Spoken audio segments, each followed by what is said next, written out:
Welcome everybody to round 3 of 4. We've got another spicy one. More fish in the room. Smelling fishy. It is smelling fishy. His opponent this time is playing one of my favorite decks of the current modern environment. That is the Esper Goryo's Gifts. Or just Gifts with Goryo's Vengeance in it. There's so many lines in this Esper deck that are a lot of fun to play. I haven't actually gotten a chance to really watch it, and so this will be my first time getting a glimpse at it. I can't tell you the future here, but I can direct you to look at the IQ coverage. We had Andrew on for a round, and he lost. He was playing against Eldrazi Tron, and that matchup seems very bad. Yeah. But some of his lines to stay alive and try to stabilize were very nice. Huh. Like flipping Jace to turn on Fatal Push Revolt. Oh, yeah. Yeah, I'm just like, okay. Yeah. Now we're doing it. That sounds pretty great. During that IQ, I sat next to Andrew, and he was pretty far behind against Jund, and then he resolved an Obsidian. Yeah. And he somehow won that game, and I'm like, okay, well, I'm sure there things happened, but I didn't see it. Something happened here. The one thing I don't like, Andrew's pretty good at playing this deck. The one thing I don't like about the way he plays it, I don't think he's aggressive enough with the Elishnorn. Okay, so some matchups like this one in particular? Yeah, Elishnorn they don't have any answers to Elishnorn. You just jam the Elishnorn on him. Yeah. I think we saw him last week playing against a Jund deck or it might have been an Abzan deck. His opponent had Bob and Grimflayer with no Delirium. Yeah. And he opted to Goryo's and Obsidian and use a removal spell on the Bob as opposed to just Goryo's the Elishnorn. Well, she ain't going to stick around. He has to... Oh, sure. She cost 7 versus 5. But he had the mana to where like he could cast her in like a turn or two. Okay. So we're underway. Turn 1 Curse Catcher. Probably one of the best turn 1 plays for Ryan here. Andrew's got a lot of removal, but being able to tax that is a pretty big deal. It's also going to turn off his turn 1 discard.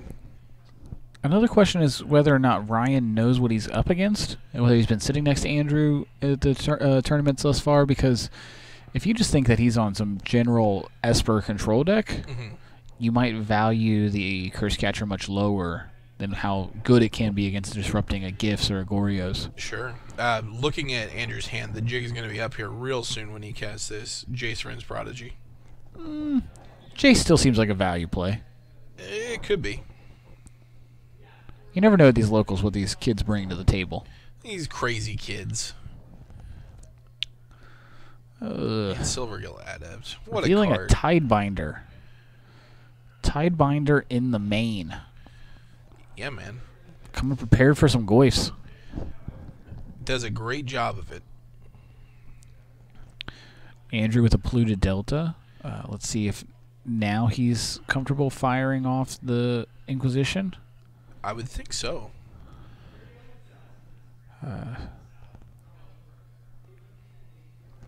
And he's got a Dismember, a Tidebinder. Yeah, the Tidebinder's not going to be a problem here. But I think you still have to take Tidebinder just because of it. Yeah, you don't really care about the Dismember. Like, it kills your Obsidian, but you got 2 in your hand, yeah. Whatever. And you're playing on Goryo's in the back anyways. Right.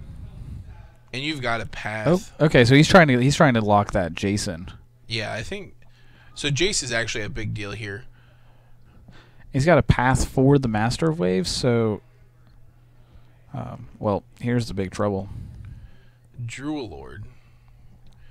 Not the end of the world because he has the push, so he can try to push the Lord. He has a path. He gets curse. Oh, he has a path? Yeah. I thought he had a push as well. We'll see. So I think it's actually just going to save 2 damage. Yeah, take 3 to save 2. Well, you're going to take 1 anyway. So it's really just take 2 to save 2.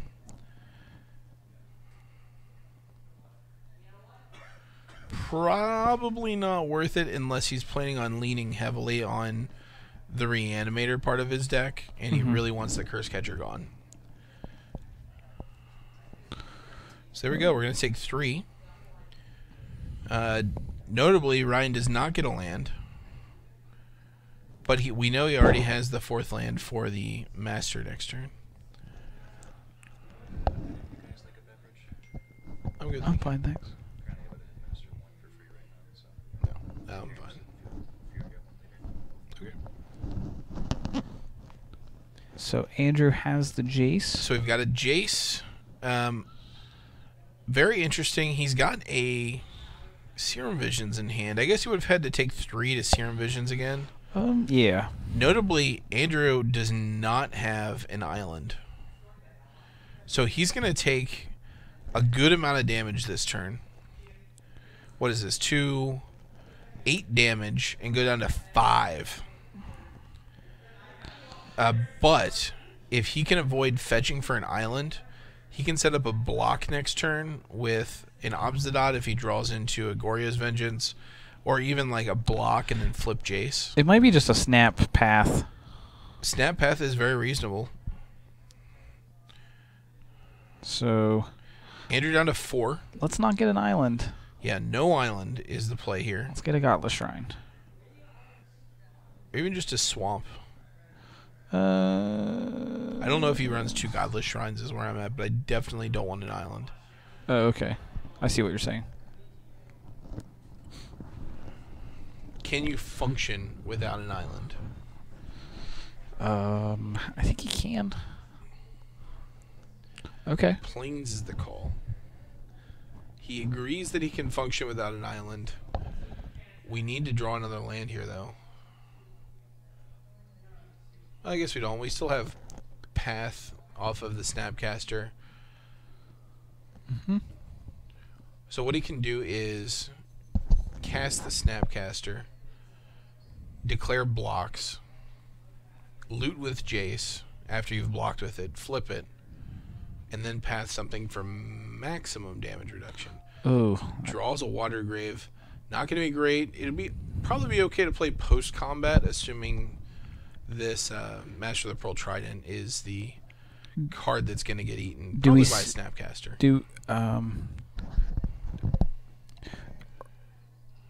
I was going to say, do we Serum Visions before we loot?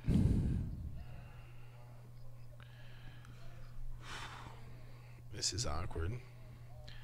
Okay, so we get the plus on Jace now, which is still pretty reasonable. Yeah, plus on the Lord. Well, I think we want to plus on something not the Lord. Really? Yeah, because we're going to kill the Lord. Oh, okay, you're right. Yeah, that does, okay. We can even plus on this Mutavault, but we kind of want him to spend his mana. Well, I think you actually have to name a creature with Jace. Interesting. Because you're not preventing damage, you're neg-2ing his power. Oh, sure.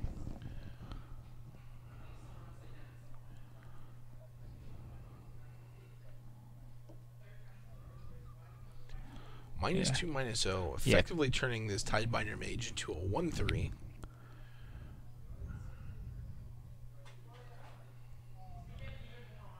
Opting to not play his land for turn, which is less meaningful now because he's got the play that he does.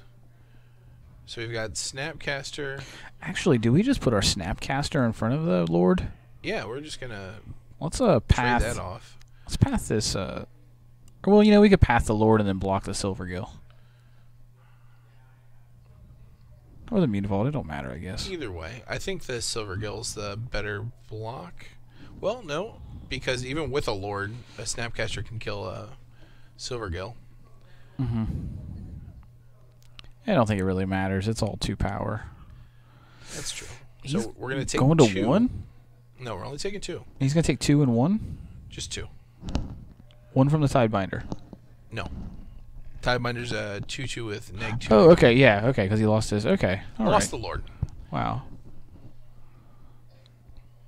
This is why I play like Jund. I just kill him. I don't like do the math. Just kill creatures. Oh, another Mutavault. Oh my. What goodness. a moot point. Oh, show that Master Waves. Draw that card.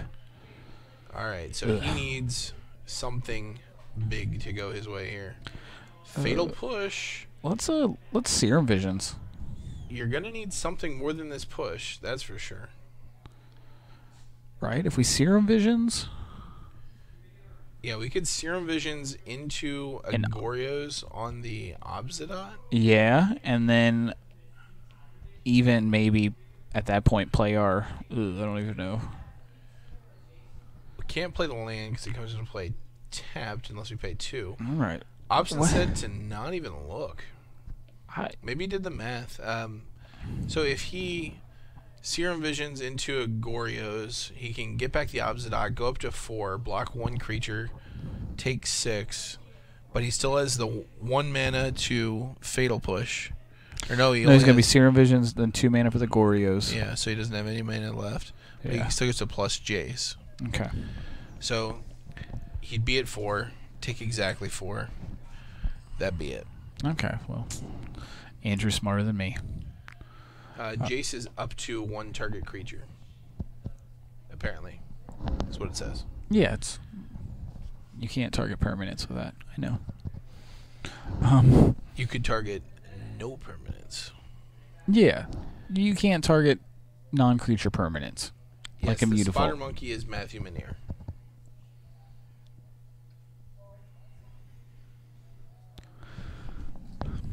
Yeah, so if the jig is up, Ryan's going to be bringing in relics. Probably trying to get those dismembers seem bad. He saw the Obsidian, and being able to kill the Obsidian is actually a pretty big deal. Okay. So he may keep those in. I just figured Goryoing it back with the Jaces and stuff like that's pretty easy probably, but maybe not. Right, it's not incredibly easy. So what Andrew's really trying to do here is set up a turn where he can untap after casting Gifts Ungiven. Yeah. So I would imagine Andrew's bringing in Supreme Verdicts. Supreme Verdicts. Any number of other, like, sweepers. So does Andrew have the option of Gifts Ungiven for Elish Norn Unburial Rights? Yeah, absolutely. Okay, then that sounds great. Okay, let's just do that every game. Every game.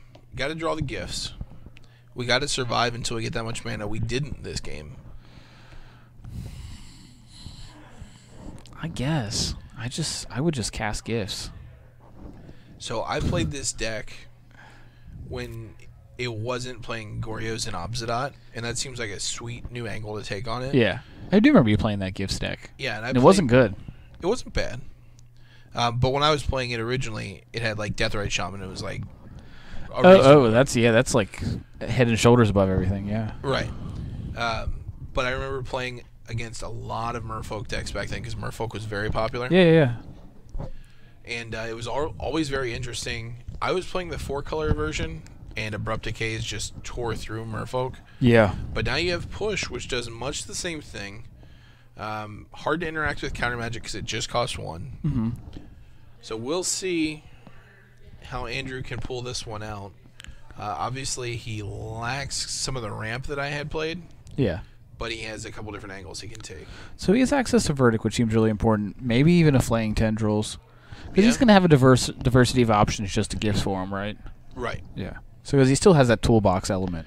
So I know he's got at least Detention Sphere, Wrath of God. I do like the Wrath of God, Supreme Verdict, Day of Judgment pile if we can get one. Oh, yeah. That would be great. It's usually Supreme Verdict, Wrath of God, and Damnation. Oh, that sounds great too, yeah. Or just get all 4. Just get all 4. Don't even need that Snapcaster. All right. That seems... Game 2 starting up. That's 3 lands. Collective Brutality. That's a good one. Snapcaster. The gifts. That was a gift. That was a gifts. You may not be used to staring at the beautiful art by, I believe, Mark Tedden, but I am. I study it every night. I've cast some gifts Ungiven in my day. Really? Yeah. Okay.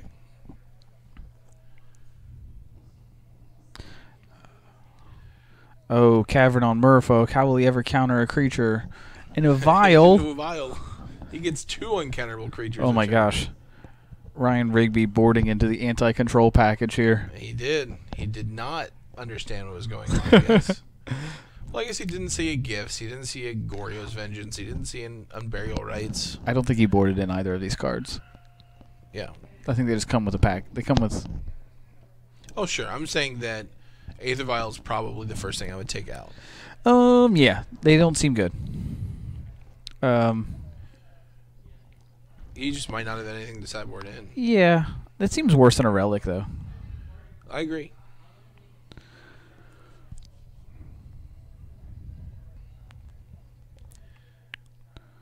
Andrew once again playing this mysterious control route. Well, you do play a little bit of a makeshift control game until you get to cast Gifts. Jace is the shortcut. The Tidebinder. The Tidebinder Mage, no targets. Oh, well, there's going to be a target just to push that Tidebinder out, or Harbinger of Tides out of the way. Harbinger of Tides, yeah, sorry. Looks like we're going to bring in the Curse Catcher. Are we really going to try to... okay. I'll pay the 1. Pay the 1. What was that? The old 2-for-1. And I think that just really is a costly use of our... Yeah, I don't know that I would have made that play. In hindsight, a little questionable. But Curse Catchers were going to be pretty good against this gift kind of Goryo's plan, and now we're pretty much good to go. Like, Andrew might just untap next turn and have access to... Yeah, he has the mana. He has the gifts. Oh, well, damn it, he had the second one. Let's push this one. Yeah, just push them all. Why not? That is a Flaying Tendrils, looks like. That is a promo for playing Tendrils. A beautiful. Beautiful is a strong word, but it is promo. I agree. Ryan has 3 lands in hand, according to our spotter. If Ryan has 3 lands in hand... I would not be throwing away... a Curse Catcher. A Curse Catcher. And Andrew might just get to run amok. He likely will. I doubt he's going to run a Gifts Ungiven into this, but... No. We've got the Collective Brutality. Do we have mismatching Serum Visions? I believe so. Wow. Elish Norn off the top. So we're going to get to Collective Brutality, pitch this Elish Norn. Oh, that is an interaction and a half. Mm-hmm. That's going to feel real good. Do we just want to shoot for 2, or do we want to peek? There's no real... I guess you got to peek for a negate, right? He's playing so defensively. Yeah, you peek. There's no reason not to peek. Yeah. Okay, so... You're at 18. Like, there might be a reason to drain instead of peek if you're under a good amount of pressure. Yeah, definitely. If you were like 8, but no, let's escalate. Okay. Now let me know the coast is clear. 3 islands. Oh, Ryan missed the opportunity to Stoneface activate Vial at the end of turn. The old Craig Wesco special. Yeah. That's how you play it, man. Empty Vial is probably the most important part of playing Vial. Let's play our land and just let's definitely play land. I think we just jam an Obzid out here. I guess it's not glamorous, but man, if it's not a clock, it's a clock. I want to Elish Norn people. I know what you want, and I want it too, but the time is not right for Elish Norn. So I never really played with an Elish Norn. I never really had Elish Norn cast against me either, like in Legacy or anything like that, because I played Storm a lot in Legacy. Okay. So nobody ever went turn 1 in Tomb against the Storm deck and grabbed an Elish Norn. Yeah, it doesn't seem like a strong play. It doesn't seem like a strong play. And I finally just kind of cracked one in a Modern Masters thing, and I just threw it in an EDH deck and never really drew it. And then I drew it one day. Oh, yeah. In a 4-person EDH pod, and you just like cast an Elish Norn. You feel strong. Like, it's a very good card. Yeah. Very powerful play. Impacts the board in a way that very few cards in Magic do. Yeah, and like I thought it would just be kind of like a Massacre Worm, wipe out their board and give me some incremental advantage. No, she's it's if you have any board presence before you play it, it can just be the game. Yeah. You do you, bro. He's like, well, yeah. Take this, Ghost Dad. Ghost Dad says, we're just gonna extort you or whatever again. That's a hand right there. Gifts, J Snap. Yeah. That's basically everything. Whoa. Let's, before combat. Unburial rights for that Elishnorn. I don't think it speeds up the clock at all. He attacks for 7. Yeah, he gets 2 more, he goes to 9, and then next turn he attacks for 4 plus 7 is 11. Whereas next turn you can just do this at end of turn and attack for 11. Yo, dude, I got an island. No, it doesn't shut off double black. So end of turn gifts. He's just gonna value gifts here. Yeah, it's okay. Well, you know what? Grab a Supreme Verdict, grab a Flaying Tendrils, and just grab an Unburial Rights. Let's see what happens. Yeah, why not? I don't think you need any of those cards though. I don't either, but just show me you got them. Flex on them. Still had all these. Make him try to sort those piles. Let your piles encourage him to scoop. I agree with that. At this point, there's actually something to be said about just not even doing any of this. Just not giving them the information. Yeah, don't give him the Unburial Rights. Look at all this removal. I think right there, actually, I would have grabbed just a Snapcaster instead of the Unburial Rights. Don't let him know that you can Unburial Rights your... He probably knows you can, but... Yeah. Don't give him the satisfaction. Don't let him read the card.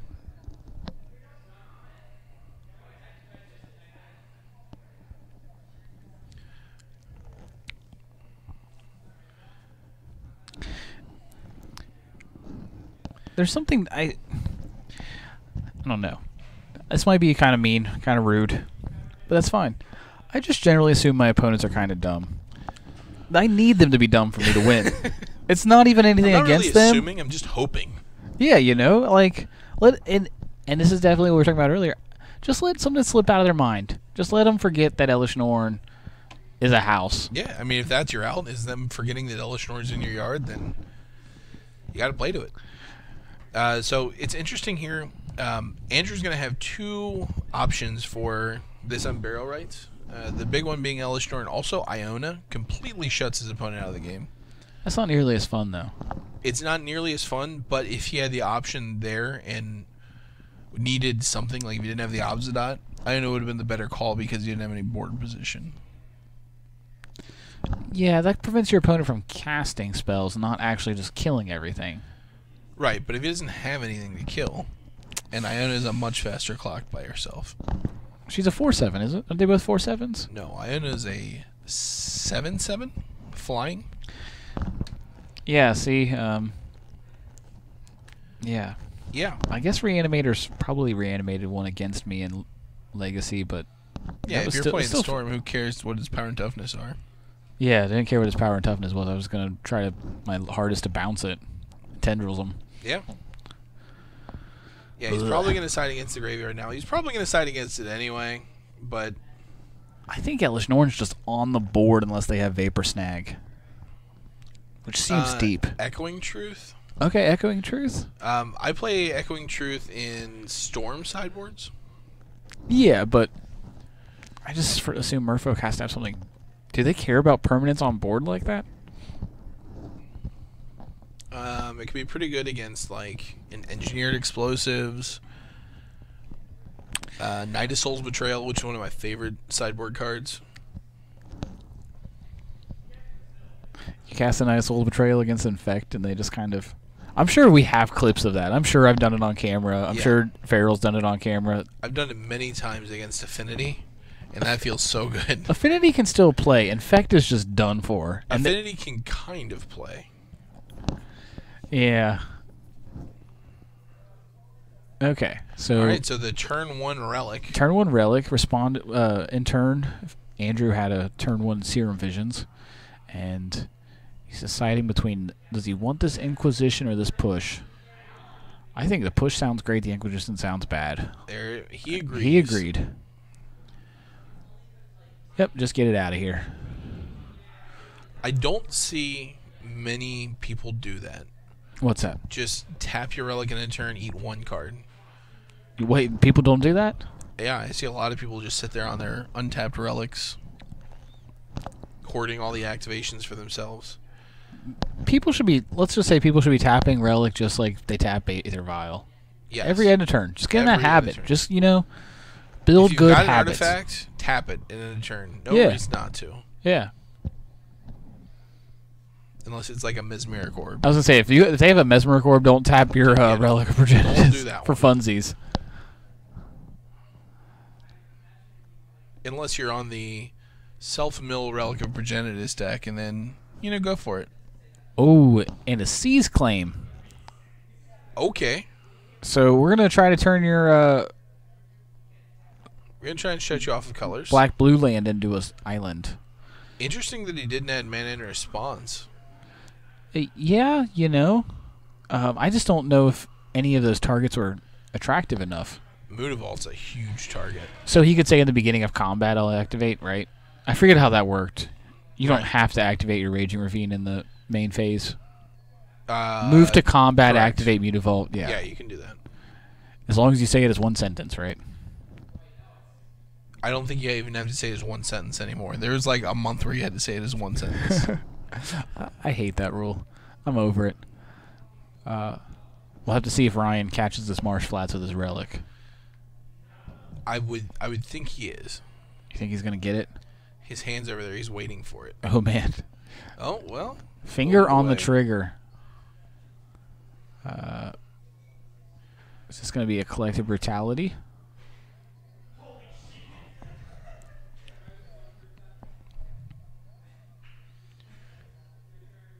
Pitching a Goryo's Vengeance seems reasonable when he's already got the relic out. Yeah, that's just... It's never going to happen for that Goryo's. Oh, it looks like he's draining instead of looking. Not a huge fan of that. Our game plan is just play a control deck right now, right? Jam, Obsidot, and then Supreme Verdict other turns, right? Yeah. So you don't really care about the negate as much. That's true. And so...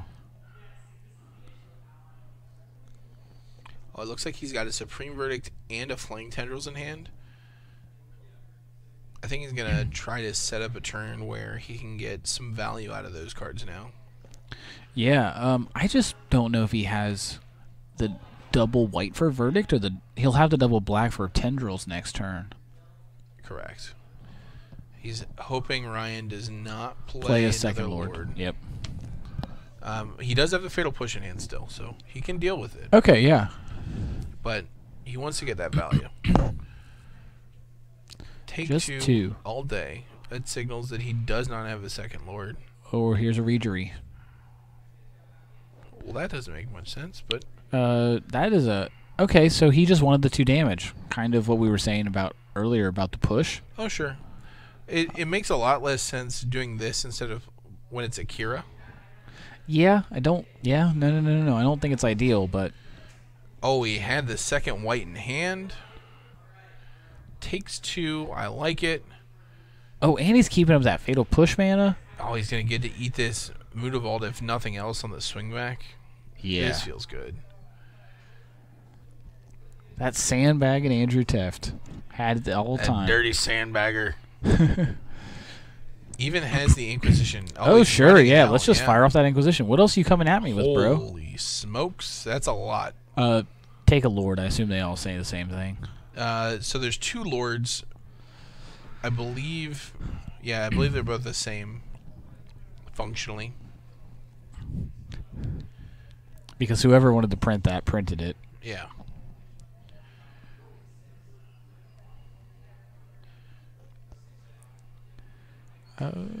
But now he's got this Flaying Tendrils in hand. He knows that there's a Master of the Waves in hand. Yeah, We can slow roll that all day.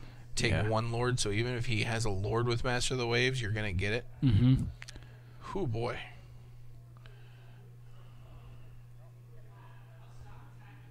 Draws a Spreading Seas.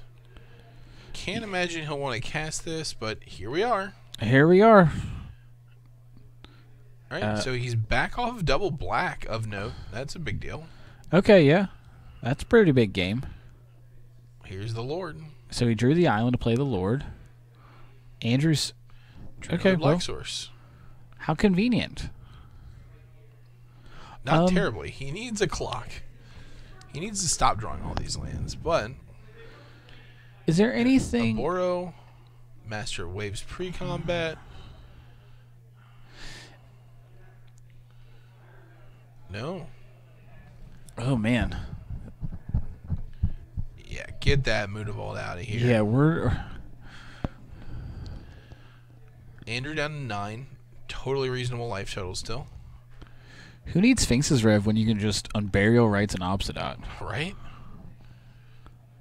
Draws another Goryo's Vengeance. These are not looking hot. And you can't Flaying Tendrils here. He's going to.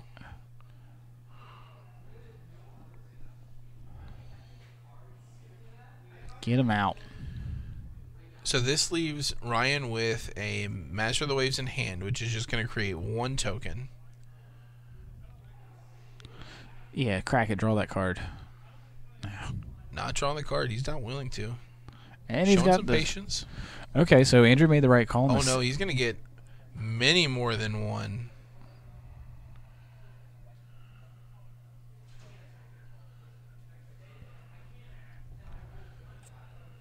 Aether Vial. Oh yeah, the damn devotion of the enchantments. Yeah. Andrew just ripping these black sources. Fire up this Creeping Tar Pit. Oh, we need a yeah. There.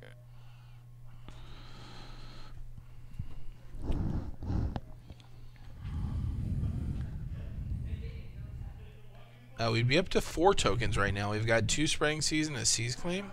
Mm-hmm. As well as the Master itself.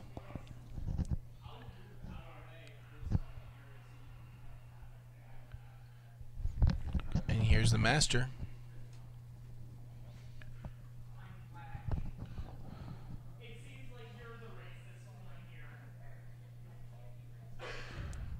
Okay, so they Ryan agreed only at puts 4.